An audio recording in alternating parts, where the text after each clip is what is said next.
खुनाच्या तपासात न्याय सहाय्यक वैज्ञानिकांची मदत, प्रवरा संगम येथील खुनाच्या तपासात SFLची मदत, खुनाच्या तपासात न्याय सहाय्यक तज्ज्ञांची मदत।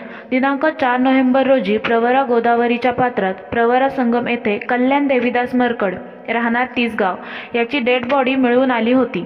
या संबंधाने कल्याणचा भाऊ प्रसाद मरकड यांच्या फिर्यादीवरून पोलीस ठाणे नेवासा येथे खुनाचा गुन्हा दाखल केला होता।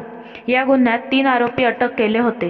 दिनांक 1 नोव्हेंबर दिवाळीच्या दिवशी आरोपींनी देवीदास मरकड याचा देशी कट्ट्यामधून गोळी झाडून खून केल्यानंतर देवीदास याची डेड बॉडी हुंदाई क्रेटाच्या डिकीत टाकून प्रवरा संगम येथे आणून पुलावरून नदीपात्रात टाकली होती।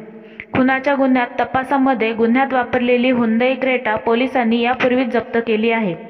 क्रेटा कारमध्ये डेड बॉडी टाकून आणल्याने जैविक पुरावा मिळवण्यासाठी फॉरेन्सिक सायन्स लॅबोरेटरी मुंबई येथील तज्ज्ञांचे पथक बोलवण्यात आले होते।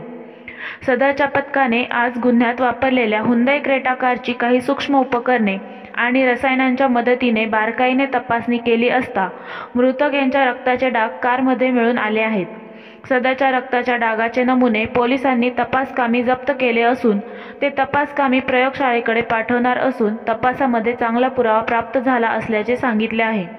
सदर गुन्ह्याच्या पुराव्याला आणखी बळकटी मिळाली असून आरोपींना शिक्षा होण्याच्या दृष्टीने मदत होणार असल्याचे या गुन्ह्याचे तपास अधिकारी पोलीस निरीक्षक धनंजय जाधव यांनी सांगितले। तसेच गुन्ह्यातील देशी कट्टा गोदावरी प्रवरा नदीत फेकून दिला असल्याने देशी कट्टा शोधण्यासाठी नेव्हीच्या पाणबुड्यांची मदत घेता येईल का याची चाचपणी चालू असल्याचे सांगितले। लोकपरिवर्तन न्यूज, नेवासा।